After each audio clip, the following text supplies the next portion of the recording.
हम डरते हैं कि शैतान हमें मारेगा। मैं आपको सांत्वन देना चाहता हूं। लूका रचित सुसमाचार उसका 4 अध्याय। डर डर एक बहुत बड़ा हथियार है जिससे शैतान लोगों को जकड़ता है। लूका 4,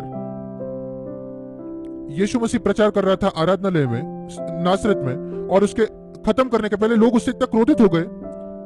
लूका 4 उसका 14 से 27 में वो प्रचार कर रहा था। लूका 4:28, ये बातें सुनते ही आराधनालय के लोग क्रोध से भर गए। मैं नहीं जानता था कितने लोग थे। हम सोचेंगे शायद 200 लोग क्रोध से भर गए हैं इस प्रचारक के खिलाफ। और उन्होंने क्या किया? उन्होंने सर्विस रोक दी। क्या आप सोच कर देखिए, चर्च का सभा चल रही है, प्रचारक से वो क्रोधित हो जाते। 200 लोग उठते, वो प्रचारक को कहते हैं रुक जाओ, उसको नीचे निकालते हैं पुलपिट से और उसको उठाकर बाहर लेकर जाते, शहर से बाहर। 29 वचन, 200 लोग, और वो पहाड़ पर ले जाना चाहते थे उनका नगर जिस पर बसा हुआ था, और चोटी पर से उसको नीचे फेंकना चाहते थे। सोच कर देखिए, 200 लोग इकट्ठा हुए हैं। यीशु ने अपनी सेवकाई बस शुरू ही की थी। उसने अभी तक पापों के लिए नहीं मरा वो लोगों संसार के, और वो उसको मारने वाले हैं। क्या उसको मार सकते थे? 200 लोग उसके खिलाफ थे। क्या आप डरते हैं अगर 200 लोग आपके खिलाफ आएंगे तो? आपको पकड़कर आपको चोटी से नीचे फेंकना चाहते हैं तो? देखिए क्या लिखा है, परंतु वो उनके बीच में से 30 वचन निकल कर चले गया। यह कैसे संभव है? कैसा हुआ? प्रेरितों के काम में आप पढ़ते हैं पवित्र आत्मा ने फिलिप को उठाकर कहीं और लेके गया। यहां वो नहीं हुआ। पवित्र आत्मा ने यह नहीं किया, वो उनके बीच में से निकलकर चला गया। कैसे वो चलकर जा सकते हैं 200 लोगों के बीच में जो आपको मारना चाहते हैं? जब कभी मैं पढ़ता हूं बाइबल को, मैं सिर्फ पढ़ता नहीं, मैं उस पर मनन करता हूं, ध्यान करता हूं, मैं कल्पना करता हूं कि ये कैसे हुआ होगा। और ये मेरा निष्कर्ष है। मैं सोचता हूं वे 200 लोग, बहुत जब लोग होते हैं वो कभी सहमत नहीं होते, हमेशा वो अलग अलग मत होते हैं।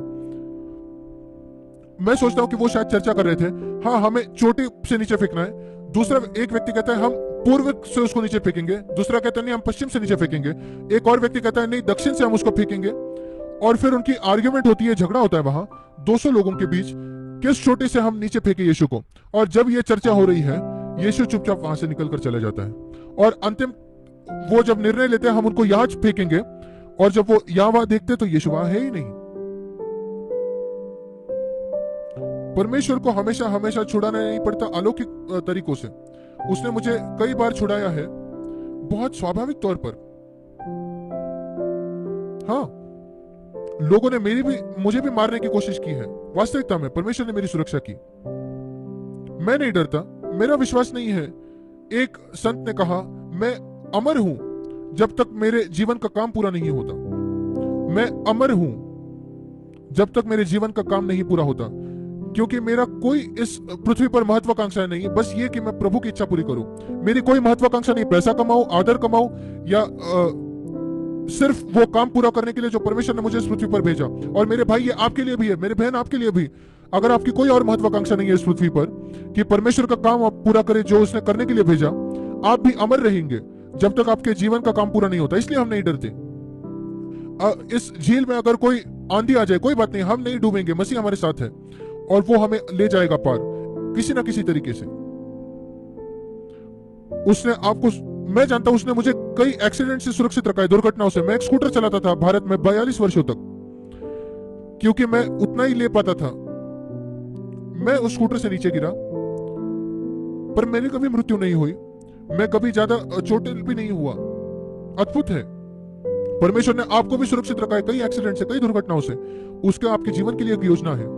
अपने आप को नम्र करें और कहिए, प्रभु मैं नम्रता में चलना चाहता हूं आपके साथ, मैं यीशु की तरह चलना चाहता हूं, मैं यीशु के पच्चिन्हों पर चलना चाहता हूं, मैं जयवंत होना चाहता हूं, मैं आपके जयवंत होने के उस समूह में होना चाहता हूं अंतिम दिनों में। अंत में आइए हम निकालेंगे प्रकाशित वाक्य 7 कलीसियाओं में 2 और 3 अध्याय में। वो जयवंत होने के विषय में कहता है, जयवंत होने के विषय में, जयवंत होने के विषय में। हमें किस पर जयवंत होना है? प्रकाशित वाक्य 12वां अध्याय 10 और 11। उन्होंने शैतान पर वे जयवंत हुए। प्रकाशित वाक्य में जब जयवंत होना 2 और 3 अध्याय में लिखा है, 12-11 में लिखा है, 12 अध्याय 11 वचन, वे शैतान पर जयवंत हुए।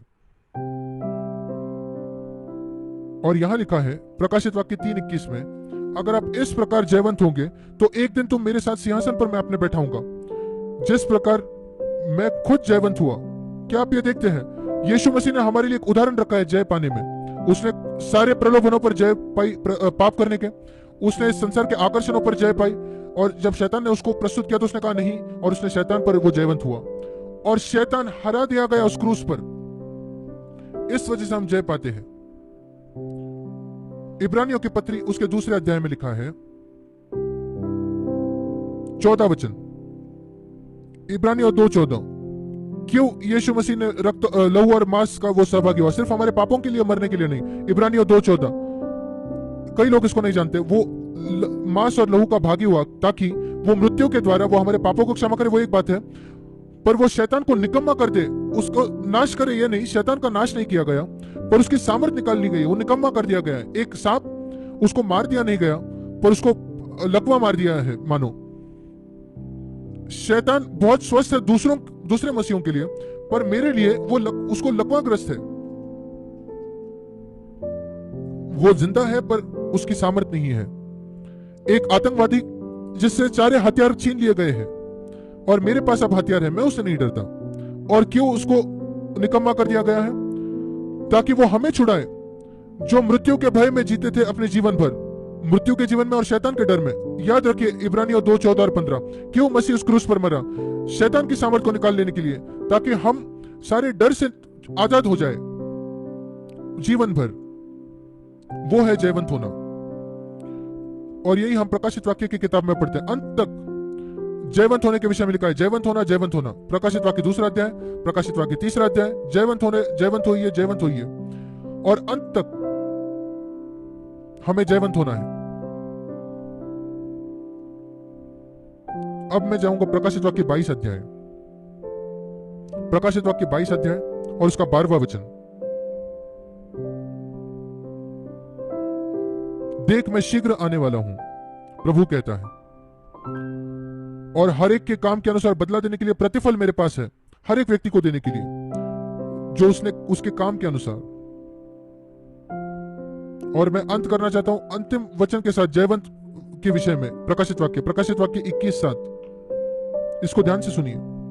जो जय पाए, शैतान पर जय पाता है, वही इन वस्तुओं को वारिस होगा, इन सारी बातों का स्वर्ग में, और मैं उसका परमेश्वर होऊंगा और वो मेरा पुत्र होगा। क्या यह अद्भुत नहीं है? परमेश्वर चाहता है मेरे भाई मेरे बहन कि आप जय पाए, जयवंत पाए। यहां लिखा है जय पाए सारी बातों पर, ताकि हम मसीह के लिए एक गवाह बने इस पृथ्वी पर। अब मैंने कई बातों के विषय में आज बात कही है, अगर आपको मौका मिलता है तो इस संदेश को वापस सुने, पर विशेषकर उन क्षेत्रों में जो मैंने आपको कहा, सबको क्षमा करें। अगर आपने किसी को चोट पहुंचाई है, जाकर उससे माफी मांगे, दोष लगाना छोड़ दे, एक पाखंडी बनना छोड़ दे, और अपने आप को ऊंचा उठाने की कोशिश ना करें, हमेशा नीचे जाइए। यीशु मसीह नीचे नीचे नीचे गया उसके शिष्यों के पांव के पास, जहां उसने उसके पैर धोए। आप भी पैर धोने वाले बने। आपकी बड़ी इच्छा यही हो कि आप शिष्यों के पैर धोए, ये नहीं कि उनके ऊपर प्रभु आप बने, और फिर आप जयवंत बनेंगे। परमेश्वर आपको आशीष दे। हम प्रार्थना करेंगे, सिरों को झुकाएंगे। जैसे हम अपने सिरों को झुकाते हैं, मैं आपको पूछना चाहता हूं मेरे भाई बहन, एक विषय में सोचे जो आप प्रभु ने आपसे बात की। शायद 25 बातें हो सकती है, पर एक विशेष बात, सबसे जरूरी बात, और कहिए प्रभु मैं उसको अंगीकार करना चाहता हूं, कबूल करना चाहता हूं, उस बात को सही करना चाहता हूं, उससे खत्म होना चाहता हूं आज। मैं सबको क्षमा करना चाहता हूं आज। मैं क्षमा मांगना चाहता हूं जिससे संभव है आज ही। मैं आपके वचन पर विश्वास करना चाहता हूं और सारे डर से छुटकारा पाना चाहता हूं। सारे जो दोष लगाना है, निंदा करना है, इस रवैये से मैं छुटकारा चाहता हूं। अपने पत्नी के साथ, अपने पति के साथ अच्छा रिश्ता चाहता हूं। मैं घर पे हर समय क्षमा करना चाहता हूं, दयावंत होना चाहता हूं, ताकि शैतान मुझ पर सामर्थ न पाए। स्वर्गीय पिता, हम विश्वास करते हैं आपकी इच्छा है कि हम सब जयवंत बने। हमारा विश्वास है कि आपकी इच्छा है कि हम शैतान के खिलाफ खड़े होकर जय पाए। हमारी सहायता करें, हम प्रार्थना करते हैं हर एक की, यीशु के नाम से, आमीन।